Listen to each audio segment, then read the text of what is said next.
इलाहा इल्लल्लाह।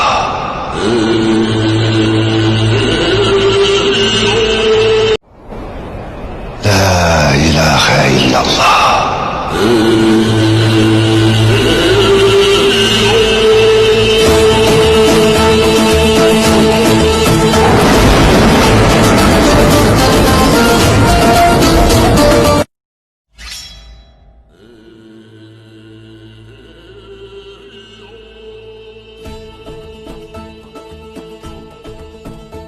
वार्निंग दे देती हूँ, अगर एक भी एपिसोड आपने पूरा देख लिया तो नींद, भूख, प्यास सब कुछ भूल जाओगे और पूरे दिन सिर्फ इस शो को खत्म करने के बारे में सोचते रहोगे। सबसे बड़ी खासियत छुपी हुई है इसमें डाली गई खतरनाक बैटल्स में, जो देखने में काफी रियलिस्टिक लगती हैं और जबरदस्त खून खराबे की गारंटी भी देती हैं।